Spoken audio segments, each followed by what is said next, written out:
2025 সালের হজে অতিরিক্ত ভিড় ও নিরাপত্তা ঝুঁকি সৃষ্টি এড়াতে বাংলাদেশ সহ 13 দেশের ওপর ওমরাহ, ব্যবসা ও পারিবারিক ভিসা নিষেধাজ্ঞা দিয়েছে সৌদি আরব সরকার। সৌদি আরব থেকে প্রতিনিধি এম সাইফুল ইসলাম জানান, এ নিষেধাজ্ঞা আগামী জুন মাসের মাঝামাঝি নাগাদ প্রত্যাহার হওয়ার সম্ভাবনা রয়েছে।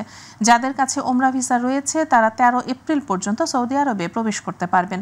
আর যারা ওমরাহ, ব্যবসা ও পারিবারিক ভিসায় অবস্থান করছেন তাদেরকে বাধ্যতামূলক 29 এপ্রিলের মধ্যে বেরিয়ে যেতে হবে। এই নিষেধাজ্ঞা পাকিস্তান, ভারত, বাংলাদেশ, মিশর, Indonesia, Iraq, Nigeria, Jordan, Algeria, Sudan, Ethiopia, Tunisia এবং ইয়েমেনের জন্য প্রযোজ্য।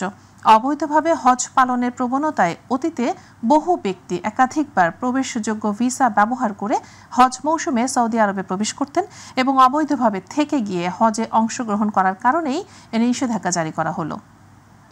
15 লাখ মালয়েশিয়া প্রবাসী বাংলাদেশির তথ্য পাচার, হয়রানি, নির্যাতন ও দুর্নীতির অভিযোগে মালয়েশিয়ায় ESKL এর কার্যক্রম বন্ধ এবং এটি রক্ষার অপচেষ্টায় লিপ্ত হাইকমিশনের কর্মকর্তাদের অপসারণ দাবিতে সংবাদ সম্মেলন করেছে মালয়েশিয়া প্রবাসী বাংলাদেশিরা। প্রতিনিধি আশরাফুল মামুন জানান, গতকাল সন্ধ্যায় কুয়ালালামপুরের বুকিত বিন্তাংয়ের একটি রেস্টুরেন্টে এ সংবাদ সম্মেলন অনুষ্ঠিত হয়।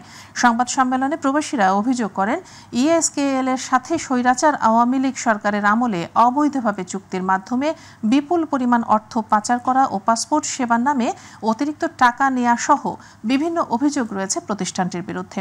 বিভিন্ন দুর্ঘটনায় মারা যাওয়া প্রবাসীদের লাশ সরকারি খরচে পাঠানো এবং প্রবাসে মারা যাওয়া প্রবাসীর ইন্স্যুরেন্স ও ক্ষতিপূরণ দেওয়ার আহ্বান জানান অন্তর্বর্তীকালীন সরকারের কাছে।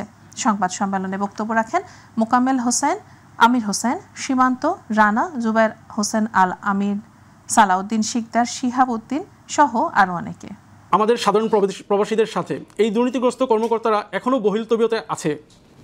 পররাষ্ট্র মন্ত্রণালয় থেকে তাদেরকে দেশে ফিরে যাওয়ার জন্য নোটিশ করা হলেও তারা এখনও যাচ্ছে না।